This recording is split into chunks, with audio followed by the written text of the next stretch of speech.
Matt back with you on SportsCenter. It's been a dandy season for Vandy, and it all started with their star quarterback Diego Pavia. Led them to the school's first 10-win season. They clinched their 10th win by scoring 51 points on the road against Tennessee, their most points against the Vols in over 100 years. That's not all Pavia did in their big win over in-state rival Tennessee. He became the first quarterback since Jaden Daniels in 2023 to have 250 passing yards and 150 rushing yards in the same game. And finally, Pavia will hope his performance this season convinces the Heisman voters. Pavia currently has the second best odds at plus 180 to win the Heisman Trophy. That according to DraftKings Sportsbook. He also received the coveted helmet sticker on College Football Final, and he joins us now, Diego Pavia. All right, Diego, those are the Heisman odds. Who is the most outstanding player in college football and why?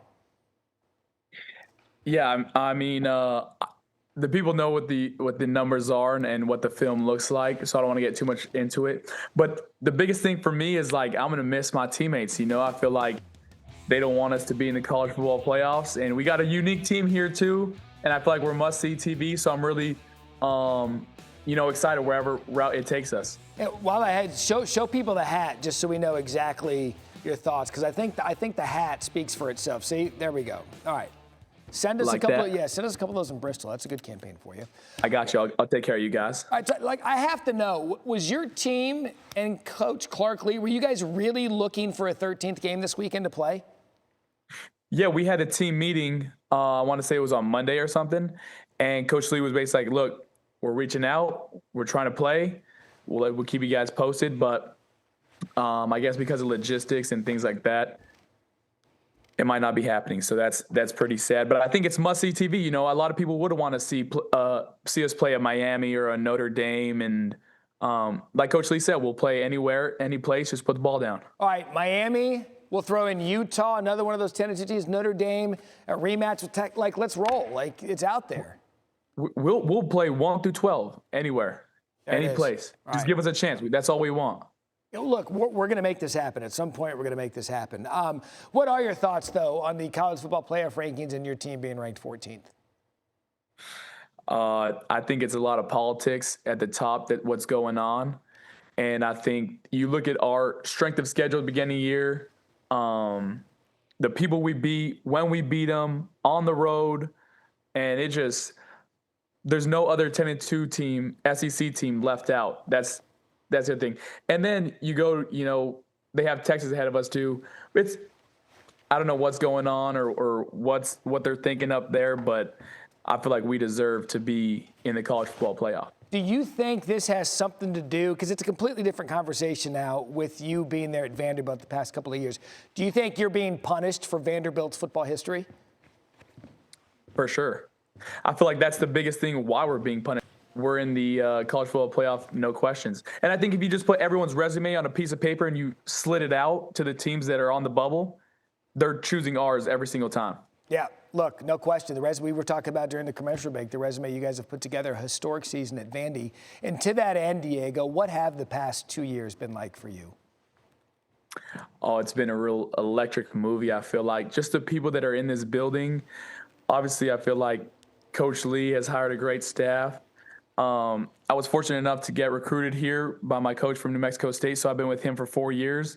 And they're just real, genuine people. They'll tell you how it is. They'll tell you where you need to get better if you want to see the field. And I wasn't always a starter. I wasn't always a starter at New Mexico State. But that's why I respected Coach Kilmore's, because he told me what I needed to do. I did it. He made me the starter. We started winning football games. And the most special thing about this football team here at Vanderbilt, I think, is the character that all these guys have. There's so many personalities and everyone gets along. Everyone loves each other. Everyone wants to hang out with each other. There's concerts every day here. We all go check it out. There's a Preds game. We check that out. So I'm super fortunate to be in the city of Nashville. I think it's the greatest city in America. And I feel like, we just want something to play for. Yeah, how much have you embraced? You seem to me like the player that we've seen you play for the last 2 years. Chip on your shoulder, underdog mentality. Is that why the marriage worked so well with you at Vanderbilt? Oh, it was the perfect story. And we wear shirts that are called, and we have it written across our chest. It's called Misfits, and we wear them before the game. We feel like everyone's a misfit. And you think about our team, me who JUCO under recruited, Eli Stowers, our first round tight end who started off at quarterback. No one wanted him out of the portal. Our running back MK, who was scrubbing toilets last year at this time. You go to Trey Richardson, who was a D2 kid, junior, who really no one wanted, but he was in state, so Vandy took him.